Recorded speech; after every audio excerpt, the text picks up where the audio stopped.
Chers fidèles, quelques annonces. Aujourd'hui, dimanche de la quinquagésime.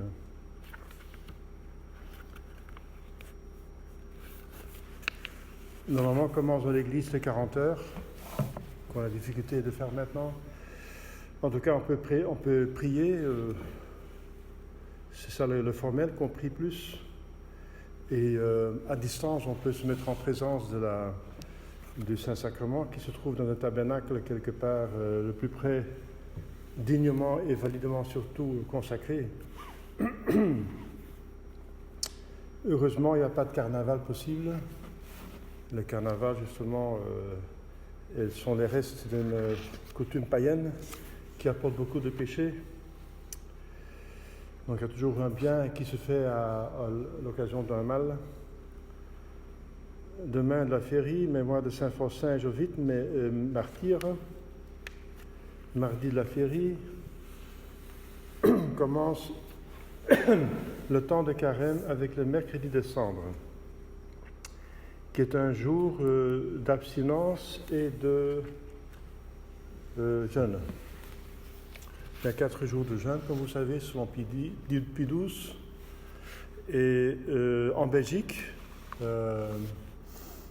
donc juste avant le concile encore, c'est dans le catéchisme du diocèse de Belgique, on est obligé d'abstenir bien sûr tous les vendredis de l'année, mais aussi les mercredis du carême. Voilà, c'est la réglementation, la dernière réglementation qui a été faite sous Pie XII, par Pie XII et par les évêques, la conférence épiscopale en Belgique. Enfin, en tout cas, le règlement se trouve sur mon site internet sur le jeûne, l'abstinence, pour tous les détails. En tout cas, il faut tenir compte, bien sûr, de Rome et des pays. Ça diffère de pays en pays. Donc, par exemple, pour la France, ne vaut pas qu'il faut s'abstenir les mercredis du carême. Mercredi de cendre, donc on va faire la cérémonie et puis les cendres seront à disposition le dimanche après, bien sûr, pour l'imposition.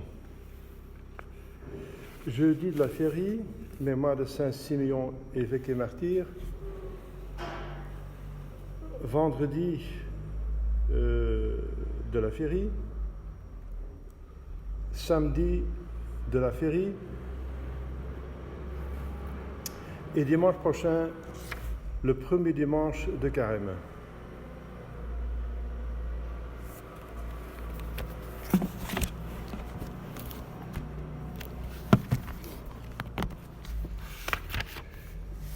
Au nom du Père et du Fils et du Saint-Esprit, ainsi soit-il.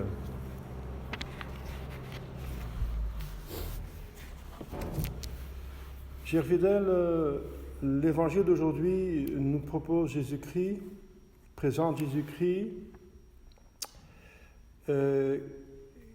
qui fait une prédiction de sa passion. Et ensuite, il va guérir un aveugle. Alors, bien sûr, on comprend bien pourquoi l'Église propose cet évangile avant que commence le carême, puisque le carême, c'est nous faire souffrir nous-mêmes comme réparation du péché, et pour obtenir aussi des vertus, pour dompter le corps. La plupart des péchés viennent du corps, et des concupiscences, etc. Et deuxièmement, pour nous faire comprendre aussi ce que Dieu a fait en Jésus-Christ, n'est-ce pas, en devenant homme et subissant la passion. Alors, Jésus donne des spécifications en quelques lignes, mais quand même, tout est là, n'est-ce pas? Il va être trahi, livré aux gentils, livré donc par les Juifs, commencé par Judas et ensuite par les prêtres, les grands prêtres. Il va être, on va se moquer de lui, il va être flagellé, conspué, ils vont le tuer et le 3e jour, il va ressusciter. c'est la 4e fois que Jésus fait cette prédiction de sa passion.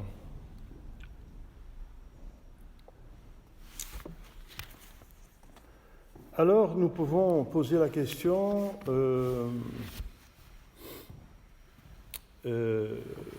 pourquoi Jésus fait cette prédiction pour ses apôtres? Eh bien, vous savez que même après avoir 4 fois annoncé sa passion, encore les apôtres ne vont pas savoir ce qui se passe. Ils vont encore s'enfuir. Ils vont douter de sa résurrection, donc venir des hérétiques. Les hérétiques parce qu'ils vont refuser une révélation de Jésus-Christ même, qu'il va ressusciter. Ils ne croient pas à la résurrection. Donc ils sont tous hérétiques jusqu'à ce qu'ils se convertissent après la résurrection. La seule qui n'est pas hérétique, c'est la Sainte Vierge. L'Église consiste au moment de la Passion seulement en Jésus-Christ lui-même et la Sainte Vierge. Le reste sont des hérétiques, donc qui se coupent de l'Église de Dieu par l'hérésie. Une hérésie, c'est après qu'on est devenu chrétien, enfin ils n'ont pas reçu le baptême, ça vient plus tard, mais en tout cas c'est un chrétien, n'est-ce pas, qui a eu l'initiation, normalement c'est le baptême, donc à l'époque c'était pas encore fait parce que l'Église va être parfaite à la Pentecôte. Ce sont donc des chrétiens qui, après donc leur conversion, rejettent une ou plusieurs vérités de foi. Donc c'est très triste, c'est des péchés mortels, n'est-ce pas, c'est grave. Et ça pour des apôtres qui seront les piliers de l'Église, et Pierre, qui a déjà eu la promesse d'infaillibilité, n'est-ce pas, le rocher va devenir hérétique à un moment de la mort de Jésus-Christ. Oui, c'est une des preuves qu'un pape peut devenir hérétique, n'est-ce pas, comme dit le Concile Vatican I lui-même. Il dit, ça n'a jamais arrivé, mais ça, si jamais ça arrive, on ne pense pas que ça va arriver, alors il perd directement sa papauté. Donc, c'est l'un dans les demandes, les questions et réponses du Vatican I. C'est une question qui était posée par l'archevêque Purcell et qui était répondue dans le Concile, n'est-ce pas, Vatican I. Donc là, on a la preuve que Pierre, n'est-ce pas, il a été désigné, alors il est devenu hérétique, et puis après, donc. Mais Jésus veut empêcher cela, n'est-ce pas? Il donne toujours la grâce suffisante pour qu'on fasse ce qu'on doit faire. Donc, la première raison, je viens de dire, c'est que nous-mêmes, nous devons imiter Jésus-Christ pour nous mortifier, n'est-ce pas? Suivre Jésus dans sa passion, accepter la croix. Et deuxièmement, Jésus veut avertir ses apôtres pour qu'ils ne pêchent pas. Troisièmement, Jésus montre qu'il est Dieu, parce qu'il fait encore une prophétie. Et ensuite, la cause la plus importante, c'est que Jésus dit que c'est donc montre, puisqu'il sait en avance que la passion va arriver, en avance, donc qu'il accepte librement. Qu'il accepte librement.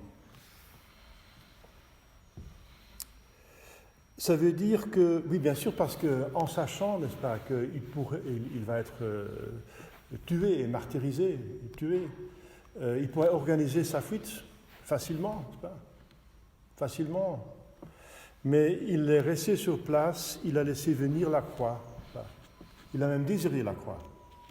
C'est le moyen de sauver les âmes et surtout la gloire de son Père. Ce sont deux choses qui vont ensemble, la gloire de Dieu et la seule des âmes. Donc Jésus a voulu, il montre, il prouve qu'il veut souffrir, qu'il accepte la croix, n'est-ce pas? Il sait en avance que ça va arriver, il sait dès le début, dès le premier instant, n'est-ce pas, qu'il est conçu même, parce qu'il avait la science infuse dans le sein de la Sainte Vierge. Il savait dès le début que c'était le but, c'était le pourquoi, c'était la raison pourquoi il s'est incarné. Propter nostam salutem descendet celis. C'est son œuvre, c'est pas seulement l'incarnation. Bien sûr, c'est inclus. Il veut être parmi ses créatures. Et en devenant homme, il vient tout, parce que l'homme est un microcosme qui résume le monde minéral, des minéraux, végétal, animal, même l'esprit, n'est-ce pas? L'homme est tout, est un tout. En devenant homme, Dieu devient toutes ses créatures. Il s'unit avec toutes ses créatures, toute sa création. C'est qu'il aime sa création. Parce que l'union montre l'amour. Jésus s'est uni avec toute sa création en devenant homme. Le microcosme, l'homme est un microcosme.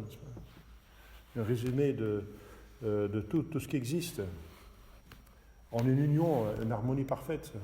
Donc bien sûr, Dieu avait en vue cela aussi, d'être uni avec sa créature, pour toujours, pour l'éternité, il est homme.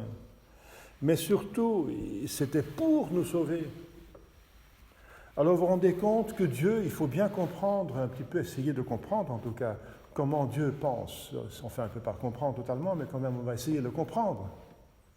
Parce que saint Thomas dit que la moindre chose qu'on connaît de Dieu vaut beaucoup plus que toutes les autres sciences des créatures. Alors il faut bien comprendre que Dieu, de toute éternité, il a décidé d'être martyrisé dans son humanité. Il a décidé cela, parce qu'il a vu les circonstances. Il a vu qu'Adam et Ève allaient pécher. Il a vu qu'il allait organiser, puisque tout est en même temps en Dieu. Il n'y a pas de temps en Dieu. Donc Dieu sait tout de toute éternité de ce qu'il va faire et ce qu'il va faire dans le temps, parce qu'ici Dieu agit dans le temps. Mais ça a été décidé de toute éternité. Dieu a décidé de toute éternité, n'est-ce pas, de devenir homme, enfin la deuxième personne, la Sainte Trinité, et de prendre une nature humaine qui résume toute la création, tout, n'est-ce pas, et de subir un martyre incroyable. C'est une souffrance beaucoup plus que nous pouvons subir nous tous, parce qu'il avait un corps beaucoup plus sain, Ésaïen. Il pouvait recevoir beaucoup plus de coups. Il n'avait pas de péché originel. Il était encore plus sensible que nous, parce que nous sommes, excusez-moi, nous sommes tous plus ou moins tarés par le péché originel. On est moins sensibles. Jésus était en même temps plus sensible, et en même plus, il était plus fort de santé. Donc il ne pouvait plus avoir de coups, n'est-ce pas? Et parce qu'avec la flagellation qu'on me l'a donné, il devait être mort déjà par la flagellation. C'était un miracle qu'il est sorti de la flagellation vivant et encore pour pouvoir porter la croix. Donc il était plus fort, n'est-ce pas, que nous, et plus sensible. Donc nous ne pouvons jamais avoir la souffrance de Jésus-Christ. Il nous dépasse de toute façon, n'est-ce pas? Et alors il a souffert de toute façon, on va voir ça, n'est-ce pas, plus tard, dans son corps, dans son âme, dans sa vie sociale, n'est-ce pas? Son peuple l'a trahi, n'est-ce pas? Ses prêtres l'ont trahi, n'est-ce pas? Son propre ami Judas l'a trahi, n'est-ce pas? Ses apôtres s'en vont, n'est-ce pas? Ils ne vont rien comprendre. Ils deviennent hérétiques parce qu'ils ne croient pas à la résurrection. Donc, Dieu a décidé librement, de toute éternité, de subir un martyr. Et il crée l'homme, et bien sûr l'homme est libre. Dieu n'a pas organisé le péché originel, bien sûr. C'est blasphématoire de le dire que Dieu veut le mal moral en tout cas. Dieu ne veut pas le péché. Il est justement péché, justement par définition, une action contre la volonté de Dieu. Donc, mais il prévoit l'abus que les libres créatures vont faire de leur liberté. Il prévoit. Parce que tout est présent, il n'y a pas d'avenir en Dieu. Bien, l'avenir, c'est une création encore. Tout est présent en Dieu. Et c'est tout. Et c'est l'avenir, le passé, le présent, est tout un devant lui. Tout présent. C'est quelque chose qui nous dépasse, n'est-ce pas? Le temps, c'est une créature. C'est ça. Alors Dieu n'est pas soumis à une créature, n'est-ce pas? Il ne peut pas ne pas savoir que la créature comment elle va se présenter. Alors, tout en sachant les moindres décisions libres, et qui sont vraiment libres, que les hommes vont prendre, en bien ou en mal, de tous les milliards de personnes qui ne vont jamais exister, pour une intelligence infinie, un pouvoir infini, ce n'est pas un problème, n'est-ce pas? Dieu organise infailliblement son dessein. De devenir homme, à un certain moment, au milieu des âges, quelque part, au milieu, que la préparation soit convenable, et ensuite pas trop longtemps qu'on oublie, n'est-ce pas, de quoi il s'agit, etc. Donc au milieu, après quelques milliers d'années après la chute d'Adam et Ève. Et voilà, ce qui est étonnant, c'est que Jésus, bien sûr, Dieu ne peut pas aimer la souffrance en elle-même, parce que c'est un mal, c'est pas moral, un mal moral, mais c'est un mal physique. Et un mal physique, c'est encore un mal. La catastrophe, aucun homme raisonnable aime la catastrophe, n'est-ce pas? Des intempéries, toutes les catastrophes qui peuvent arriver, la maladie, tout ça, on ne peut pas l'aimer. On ne peut pas aimer la croix en soi. On ne peut pas aimer un martyr, on ne peut pas l'aimer. Mais on peut l'aimer, on peut un peu l'aimer le but, pourquoi on peut aimer donc une autre chose qui va se faire à l'occasion de la croix. C'est la gloire, c'est la réparation du péché, c'est le salut des âmes. Et donc d'une manière surnaturelle, on peut aimer la croix. Avec la foi et le raisonnement, qui connaît la révélation, on peut aimer la croix, on peut l'accepter. On ne peut jamais aimer la croix de manière physique. Le corps ne va jamais accepter la croix. Jésus va le prouver, n'est-ce pas, dans Gethsémani. Il va dire, mon Père, si c'est possible, laissez passer ce calice. C'est son humanité qui parle. Pour montrer qu'il a vraiment une nature humaine et que la nature humaine repugne. Mais Dieu décide que ce calice va arriver. Il a décidé de toute éternité. Hein. Il a décidé de toute éternité. On pourrait dire Dieu aurait pu créer des hommes, uniquement des hommes, qu'il prévoit qu'ils vont faire que le bien. C'est le maximum qu'on peut dire. Eh bien, Dieu n'a pas choisi cela. Il a choisi de créer, il a décidé de créer des êtres qui sont libres et qui ont toute la grâce, à commencer par Lucifer, qui avait toutes les grâces pour choisir pour Dieu et de mériter comme Saint-Michel le ciel. À partir de Lucifer jusqu'au dernier, n'est-ce pas, pécheur qui va se damner, ils ont tous eu la grâce suffisante pour se sauver. Une libre volonté. Mais Dieu qui prévoit tout, n'est-ce pas, eh bien, donc, il a préféré ce monde comme il se présente maintenant. Et pour nous, ça paraît incompréhensible parce que nous préférons être dans le paradis terrestre. Eh bien, Dieu aussi, parce qu'il nous a créés dans le paradis terrestre. Il nous a destinés pour le ciel. Mais il y a un plan B, et le plan B dépend, effectivement, d'une certaine façon, de la créature. Puisque vous avez péché, il y a un plan B. Et le plan B, finalement, il est plus beau que le plan A. L'économie de la grâce fait un monde, n'est-ce pas, un ciel qui aura plus de mérite qu'un ciel qui sort du paradis terrestre. Un ciel qui sort du martyre de Jésus-Christ, tous ceux qui vont sortir de Jésus-Christ, l'Église va sortir de son côté, qui va transpercer, n'est-ce pas? Ça signifie le sacrement, l'eau et le sang, le baptême et ce sacrement d'autel, l'Église. Eh bien, l'Église donne plus de gloire à Dieu qu'une Église, une famille de Dieu qui sortirait du paradis terrestre. Parce qu'il y a plus de mérite, il y a plus de difficultés à surmonter, donc on a besoin de plus d'amour. Et c'est pour ça que Dieu a prévu cette constellation, n'est-ce pas, d'événements et de grâce. C'est pour ça que nous sommes appelés, n'est-ce pas? Nous n'avons pas choisi, nous n'avons pas commis le péché originel. Nous sommes nés avec le péché originel. Eh bien, c'est pour ça que nous sommes nés avec le péché originel, nous sommes conçus avec le péché originel. Parce que c'est pour un plus grand bien. Parce qu'on a assez de grâce pour, et même la grâce efficiente, n'est-ce pas? Si on a une bonne volonté, c'est de la grâce vraiment efficace, efficiente, pour mériter une gloire, n'est-ce pas? Un bonheur, une gloire à Dieu qui est énorme.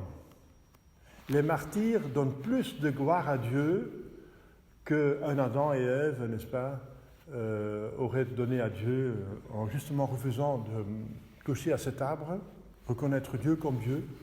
C'est vous, à vous appartient la connaissance du bien et du mal. On s'accepte votre loi, n'est-ce pas? Ce que vous dites c'est bon, ce que vous dites c'est mal, c'est vous qui le décidez, c'est pas nous. On accepte cela. Ils auraient mérité le ciel. Voilà. Donc ce qu'on n'arrive pas à comprendre, c'est que comment est-ce que Dieu, qui est bonheur, qui a tout, il va créer, n'est-ce pas, tout ce que vous connaissez, et encore plus qu'on ne connaît pas, parce qu'on ne connaît pas encore tous, n'est-ce pas? Il y a encore un macrocosme qu'on ne connaît pas totalement, etc. À chaque année, on en découvre encore des animaux, des insectes, etc., des trucs, machin. Avec donc toute la créature, n'est-ce pas, incroyable, quasi infinie, et magnifiquement organisée, et bien que Dieu ait créé cela, n'est-ce pas, et qu'il